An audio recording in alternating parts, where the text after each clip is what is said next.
Siap laksanakan, ada 5 pertanyaan yang hari ini akan kita bahas. Ada yang bertanya sapinya ambruk sudah berdiri tetapi kok tidak mau makan. Yang kedua, bolehkah sapi bunting diberi tetes tebu? Yang ketiga, sapi makan lahap ngos-ngosan, apakah harus dikurangi porsi makannya? Yang keempat, sapi bunting 8 bulan tetapi ketika berdiri dia sulit untuk tidur dan nafsu makannya turun. Ini bahaya dan penting banget buat jenengan yang breeding. Dan yang kelima, sampai batasan berapa lama seekor pedet itu harus segera berdiri, dan bila tidak bisa berdiri, apa yang harus dilakukan? Siap, Laskar Ngarit, itu 5 pertanyaan yang hari ini akan kita bahas satu persatu. Jangan lupa, please like, subscribe, komen, dan tonton sampai habis. Assalamualaikum, Laskar Ngarit bres-bres dimanapun Anda berada. Jumpa lagi dengan saya, Dr. Hewan Risa, di channel YouTube Sahabat Satwa TV, yang akan berbagi tips dan informasi seputar hewan ternak. Laskar Ngarit, pertanyaan pertama dari Iwan Tricakso. Laskar Ngarit, Dok, sapi saya baru saja ambruk tapi sudah bisa berdiri, tapi kok nggak mau makan. Solusinya seperti apa? Laskar Ngarit, kita harus bisa membedakan mana ambruk dan mana tidur atau deprok. Siap. Bahasa ambruk adalah digunakan ketika seekor sapi ini sudah sangat kelelahan, kekurangan nutrisi, kekurangan kalsium, magnesium, adenosin trifosfat, gula, sehingga sapi ini tidak mampu menopang badan dan dia ambruk. Ini bahasa ambruk atau istilah medis ambruk ini lebih kompleks dan berat. Sudah diakibatkan oleh banyak faktor sehingga sapi ini ambruk kondisinya. Tetapi sapi tidur dan deprok karena sakit, ini adalah sapi yang kepayahan. Sapi yang demam tinggi, dia kepayahan, dia memutuskan untuk deprok atau untuk istirahat, dekem. Ini harus kita bedakan. Nah, ketika Mas Iwan Tricakso bertanya, sapi saya sempat ambruk, maka bila memang dia ini ambruk, yang dimaksud adalah ambruk yang penyebabnya kompleks dan tidak mau makan, memang parah banget. Jadi konkretnya kita harus bisa bedakan pada kasus demam, pada kasus tidak mau makan, pada kasus yang terlalu panas dia memutuskan untuk deprok. Tapi pada kasus yang hipokalsemia, grass tetani, dan lain-lain, ya milk fever, dia akan kita sepakat menggunakan kata ambruk. Jadi solusinya adalah jenengan harus mencari penyebabnya. Dia ini diagnosanya seperti apa. Nah, untuk bisa mendapatkan itu, jenengan harus tetap melibatkan dokter atau mantri sehingga kita bisa membedakan ini ambruk yang sifatnya kronis dan kompleks atau dia hanya sebatas sakit yang deprok, yang baru bisa berdiri dan memang dia masih demam tinggi atau masih kepayahan dan lain-lain. Mas Harit, siap? Semoga bermanfaat. Pertanyaan yang kedua dari Sri Dewi. Assalamualaikum Dok, sapi bunting bolehkah diberi tetes tebu?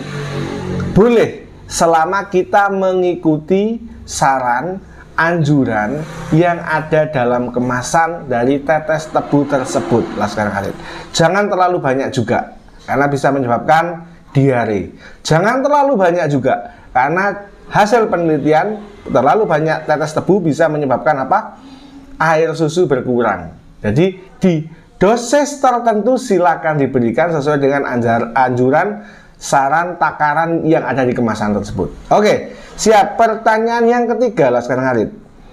Gatot Purnomo, Dok, sapi saya makannya sangat lahap, tapi kok ngos-ngosan. Apa sebaiknya bagaimana?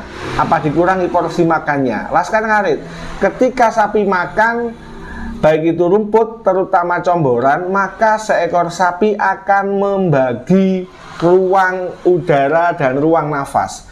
Jadi ketika dia makan, dia akan menjaga nafasnya. Kadang dia menahan nafas, kadang dia bernafas dengan sangat pelan. Nah, dalam proses dia makan lahap sekali, dia menahan nafas, dia menjaga nafas, sehingga akan terjadi apa? Insting tubuh ketika selesai makan atau dia sedang tidak makan, maka dia pasti langsung kompensasi lagi karena tubuh membutuhkan banyak oksigen. Itu yang pertama. Yang kedua, Bila memang ngos-ngosannya ini ketika proses makan saja, maka memang ini gayanya dia yang memang makannya seperti itu. Kadang ada yang dikasih comboran mau wok wok wok wok wok, setelah itu dia terengah-engah. Itu yang kedua. Yang ketiga bisa jadi karena memang makannya ini banyak sehingga perut ini akan mendesak diafragma. Ya, diafragma itu lapisan dari yang memisahkan antara rongga dada dan rongga perut ya. Ini tertekan sebelah kiri ya, itu tertekan oleh rumput yang banyak sehingga volume paru-paru sedikit berkurang sehingga dia membutuhkan nafas yang lebih cepat. Seperti itu. Jadi 3 kemungkinan, memang gayanya atau memang insting dia makan ya. Yang ketiga memang karena dia kekenyangan sehingga menekan diafragma sehingga tertekannya diafragma ke depan ini mengurangi volume paru-paru sehingga saat volume paru-paru berkurang kayak kita misalkan ditekan, maka kita pasti akan terengah-engah, Laskar Khalid. Oke. Siap, pertanyaan yang keempat dari Melody Mega. Assalamualaikum dok. Waalaikumsalam. Saya ini penting banget buat jenengan yang breeding, Laskar Khalid. Saya mau bertanya dok, sapi saya bunting 8 bulan, kemarin tidak mau makan. Nah ini ya, kemarin tidak mau makan, tidak mau dekem atau berdiri terus. Itu kenapa ya dok, dan bagaimana penanganannya? Laskar Khalid, sapi bunting lebih dari 7 bulan, rumusnya kebutuhan akan nutrisi lagi tinggi-tingginya. Di atas 7 bulan kebutuhan nutrisi si pedet itu lagi tinggi-tingginya. Kalsium, magnesium semuanya disedot sama si pedet, oleh si pedet.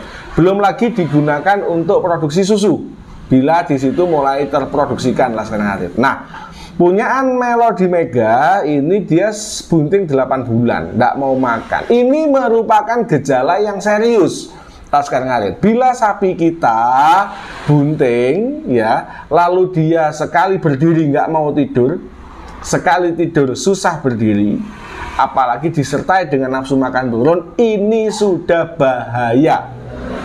Ya, kenapa? Karena banyak hal yang akan terjadi ketika kita mengabaikannya. Bila ini merupakan gejala demam, maka sapi akan dingklang, akan nafsu makan turun, demam tinggi, dan dalam posisi kebutuhan pakan yang sangat banyak, dia nggak mau makan, akan langsung loss. Nutrisinya akan langsung negatif, sehingga dia akan ambruk. Ini kemungkinan yang pertama. Kemungkinan yang kedua, dia kalau berdiri nggak mau tidur, kalau tidur nggak mau bangun ya, gampangnya seperti itu. Dan nafsu makan turun ini bisa merupakan indikasi dari kekurangan kalsium, magnesium, energi, gula, dan lain-lain karena ini disedot sama si anak.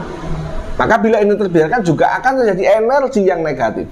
Antara seharusnya disuplai oleh nutrisi yang masuk, nutrisinya turun karena dia nggak mau makan, sehingga terjadi adalah persimpangan negatif dan loss.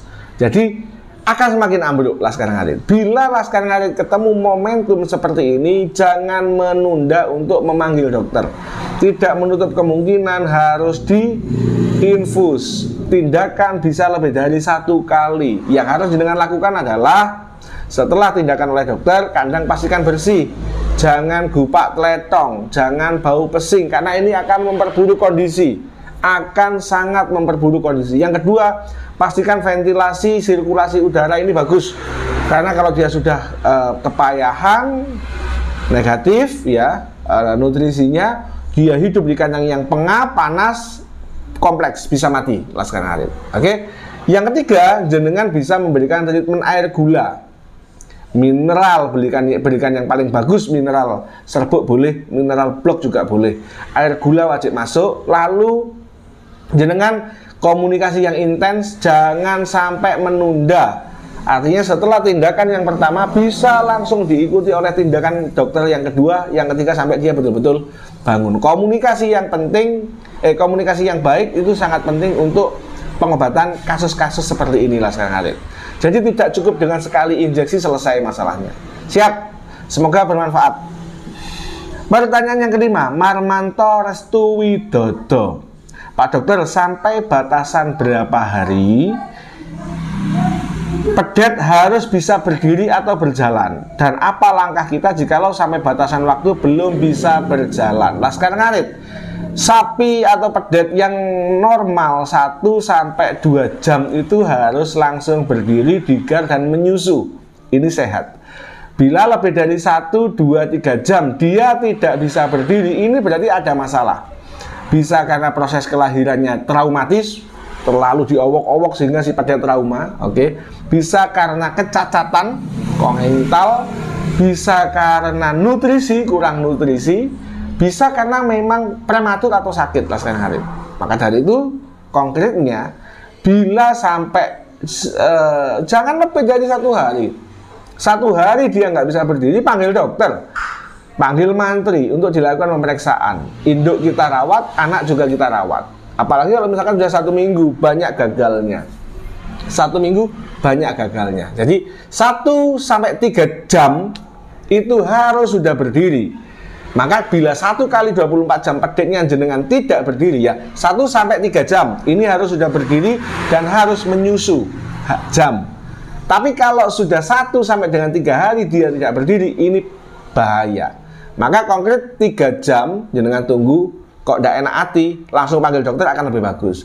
6 jam toleransi, kok tidak berdiri, kok tidak enak hati, bisa langsung panggil dokter supaya tidak terlambat. Biasanya dokter akan memberikan gula, ya injeksi, adenosin trifosfat ataupun zat besi yang digunakan seekor pedet untuk bisa segera bangkit.